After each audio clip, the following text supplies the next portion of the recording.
Hello friends, welcome back to my channel. ఇదిగోండి పండగ కోసం నేను తీసుకున్న శారీ అనమాట. ఇదిగోండి శారీ వచ్చేసి ఇలా ఉంది. ఇలా వర్క్ వచ్చిందండి, మిర్రర్ వర్క్. ఇది ఇన్స్టాగ్రామ్లో ట్రెండ్ అవుతున్నాయి కదండి. ఇదిగోండి శారీ. బ్లౌజ్ వచ్చేసి ఎల్లో కలర్ వచ్చింది. ఈ శారీ వచ్చేసి మా మరదలు తీసుకుందనమాట. ఈ శారీకి వచ్చేసి బ్లౌజ్ ఇదిగోండి ఫ్రెండ్స్, ఇలా డార్క్ మెరూన్ రెడ్ వచ్చింది. కట్ చేస్తాను. నా బ్లౌజ్ ఇంకా కట్ చేసుకొని కుట్టలేదు. పండుగ రోజు కుట్టుకోవాలని అనుకుంటున్నాను.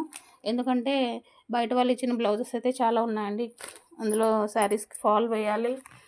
ఇక్కడ చూసినా పండగ సీజన్ కదా, కొంచెం అన్నీ అలాగే ఉన్నాయి.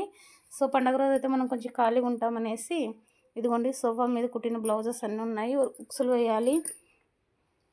కొన్ని హెమ్మింగ్కి ఇచ్చేటి సపరేట్ ఉన్నాయి, కొన్ని ఓన్లీ ఉక్సులు మాత్రమే ఉంటాయి. అవి నేనే వేసుకుంటాను. ఇదిగోండి బ్యాగ్స్ అయితే ఫుల్గా ఉన్నాయి. గూట్ నిండా కూడా ఉన్నాయి. పండగ రోజు కల్లి కుట్టేసేయాలి. ఇవి ఇట్లా ఉంటే ఇంట్లో పని చూపిస్తారండి. ఇదిగోండి ఫ్రెండ్స్, ఇంట్లో కొన్ని అన్నీ కొన్ని ఎక్కడెక్కడ ఉన్నాయి. ఈరోజంతా ఆదివారం కదా, కొన్ని క్లీన్ చేసేసుకొని రేపు సోమవారం పూజ చేసుకోవాలన్నమాట. ఇదిగోండి అన్ని క్లీన్ చేసుకునే ప్రాసెస్ ఉంది. పండగ దగ్గర ఉంది కాబట్టి అన్ని క్లీనింగ్ అనేది చేసుకోవాలి.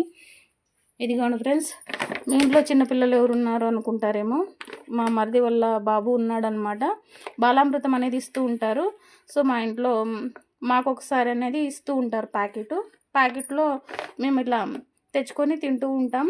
అలాగే దీంతో స్నాక్స్ ఇలాంటివన్నీ చేసుకుంటాం ఫ్రెండ్స్. ఇంకొకసారి ఏమన్నా ఉన్నప్పుడు చేస్తానండి. పిండి అయితే కొద్దిగా ఉంది, అయిపోయింది. మళ్ళీ అడిగిప్పించుకొని చేసి చూపిస్తాను. ఇదిగోండి ఫ్రెండ్స్, ఇలా ఉంది పరిస్థితి. అయితే ఇంట్లో పని అయితే ప్రజెంట్ ఇలా ఉంది. ఇదిగోండి అమ్మ దగ్గర నుంచి తెచ్చిన శారీస్ కొన్ని షేల్ అయిపోయాయి. ఇది కొంచెం డ్యామేజ్ వచ్చిందనేసి వెనక్కిచ్చి పంపించేసారు. 2 శారీస్ డ్యామేజ్ వచ్చేసాయి. ఇవి వెనక్కిచ్చి పంపించేసేయాలన్నమాట. శారీస్ అన్నీ టోటల్స్ చాలా బాగున్నాయండి. ఇదిగోండి 700 అలా ఇవి తీసుకుంటుందండి అమ్మ.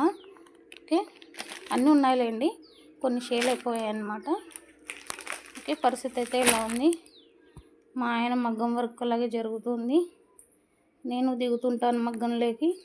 మా ఆయన ఇద్దరం కలిసి నేస్తూ ఉంటాం. నేను ఖాళీ టైంలో వచ్చేసి టైలరింగ్ అనేది చేస్తూ ఉంటానని ఇంతకుముందే చెప్పాను కదా. పండగ సీజన్లో అయితే మగ్గం దగ్గరికి వెళ్ళలేను. పరిస్థితి అయితే ఇలా ఉంటుందండి. టైలర్లకు కానీ అలాగే మగ్గం వరకు కానీ పండగలకి శుభ కార్యక్రమాలు ఉంటాయి కాబట్టి పట్టు చీరలు కంపల్సరీ కావాలని డిమాండ్ అనేది ఉంటుంది. సో ఆ ఒత్తిడి తట్టుకొని మనం మగ్గము అలాగే ఇంట్లో పనులు చేసుకుంటూ వర్క్ అనేది కంప్లీట్ చేయాలి. థ్యాంక్ యూ సో మచ్ అండి. వీడియో చూస్తున్న వాళ్ళందరికీ ఒక చిన్న కామెంట్ అనేది చేయండి ఫ్రెండ్స్. బాయ్.